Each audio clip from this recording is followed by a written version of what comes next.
웅장한 대리석 기둥 사이로 은은한 백합 향기가 코끝을 스칩니다. 높은 층고를 타고 흐르는 감미로운 피아노 선율은 이곳이 일상과는 다른 세계임을 선언하는 듯합니다. 통창 너머로 쏟아지는 여름 햇살을 받으며 대리석 바닥 위를 걷는 사람들의 구두 소리가 정갈하게 울려 퍼집니다. 순백의 장갑을 낀 직원이 금방이라도 녹아내릴 듯한 노란 망고 위로 시럽을 붓습니다. 그 순간 공기 중에는 달콤한 향과 함께 묘한 긴장감이 감돌기 시작합니다. 이 한 그릇의 가격은 무려 15만 원에 달합니다. 웬만한 직장인의 일주일치 점심값을 상회하는 금액입니다.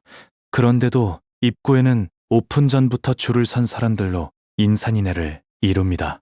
대기 명단에 이름을 올리고 3시간을 기다려야 겨우 맛을 볼 수 있는 이 노란 신기루의 정체는 무엇일까요? 사람들은 왜 이 비상식적인 가격표 앞에서 오히려 즐거워하며 카메라 셔터를 누르는 걸까요? 이 열풍의 중심에는 제주에서 올라온 애플망고라는 귀한 손님이 자리하고 있습니다. 제주도 서귀포의 뜨거운 비닐하우스 안은 숨이 턱 막히는 습한 열기로 가득합니다. 나뭇가지마다 정성스럽게 매달린 붉은 빛의 망고들은 농민들의 땀방울이 빚어낸 결실입니다. 당도계를 찍었을 때 나타나는 15브릭스라는 수치는 이 과일이 단순한 농산물이 아님을 증명합니다. 호텔로 납품되는 망고는 산지에서도 상위 5% 안에 드는 최상품뿐입니다. 상처 하나 없이 매끄러운 표면과 완벽한 색감을 가진 녀석들만 선별됩니다. 일반 망고와 비교했을 때 도매 가격 자체가 5배 이상 차이 나는 유통구조를 가지고 있었던 거죠. 호텔 셰프들은 직접 산지를 방문해 계약 재배를 체결하고 가장 신선한 상태로 운송하기 위해 막대한 비용을 지불합니다. 하지만 과일값이 비싸다는 이유만으로는 이 엄청난 가격표를 전부 설명할 수 없었습니다. 우리가 주목해야 할 또 다른 주범은 바로 우유입니다. 빙수의 기초가 되는 하얀 얼음은 단순한 물이 아니라 원유로 만들어집니다. 그런데 이 우유 가격이 결정되는 방식이 참으로 기이합니다.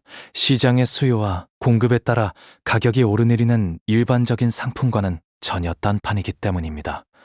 낙농진흥회라는 단체의 협상 테이블에서 매년 가격이 정해지는데 생산 원가에 연동되어 가격이 결정되는 구조를 가지고 있습니다. 우유 소비량은 매년 줄어들고 있는데 우유값은 매년 오르는 역설적인 상황이 벌어지는 이유입니다. 사료 가격이 올랐으니 우유값도 올려야 한다는 논리가 시장의 원리보다 앞서 나가는 셈입니다. 이렇게 오른 우유 가격은 빙수뿐만 아니라 빵과 과자 등 유제품이 들어가는 모든 식품의 가격을 끌어올리는 밀크플레이션의 시발점이 됩니다. 놀랍게도 호텔 측은 이 비싼 빙수를 팔아도 남는 게 거의 없다는 주장을 펼칩니다. 한 그릇에 15만 원이나 하는데 적자라니 선뜻 이해하기 힘든 말이죠.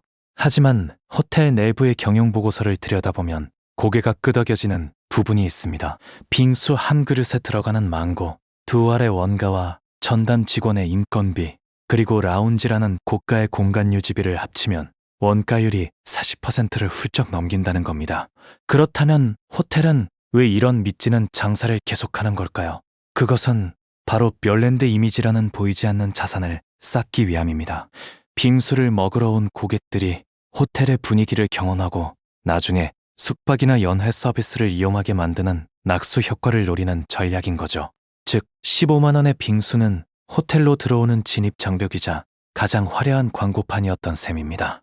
이 노란 유혹에 가장 뜨겁게 반응하는 이들은 2030년대를 이끌어갈 젊은 세대입니다. 그들은 왜 자신의 한 달 방세와 맞먹는 금액을 한 끼 디저트에 쏟아붓는 걸까요? 심리학자들은 이를 포모증후군이라고 설명합니다. 나만 이 유행에서 소외되는 것은 아닐까 하는 두려움이 소비를 자극한다는 겁니다. 소셜미디어 피드에 올라오는 친구들의 화려한 인증샷은 나도 그곳에 있어야 한다는 무언의 압박으로 다가옵니다.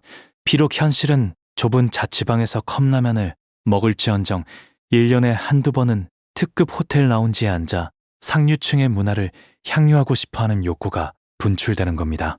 적은 비용으로 최대의 사치를 누리려는 소소한 사치 트렌드가 기형적으로 변질된 결과라고 볼 수 있습니다.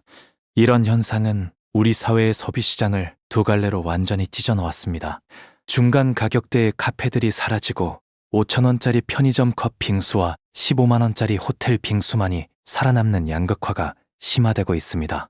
편의점 냉동고 앞에는 가성비를 따지는 학생들이 서 있고 호텔 로비에는 과실을 위해 줄을 선 사람들이 서 있는 풍경입니다.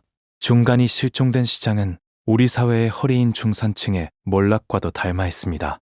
합리적인 소비라는 명분 아래 저품질 경쟁이 이어지거나 아니면 아예 감당할 수 없는 고가 정책으로 치닫는 극단적인 상황이 벌어지고 있는 거죠. 우리가 지불하는 15만 원에는 사실 보이지 않는 배타적 권리에 대한 비용도 포함되어 있습니다. 조용한 분위기에서 최상의 서비스를 받으며 라이브 음악을 들을 수 있는 공간의 가치 말입니다. 일반 카페에서는 상상할 수 없는 넓은 테이블 간격과 직원의 세심한 배려는 그 자체로 하나의 상품입니다. 호텔은 가격 장벽을 통해 방문객 수를 조절하고 그 안에서 선택받은 소수에게만 쾌적함을 선사합니다.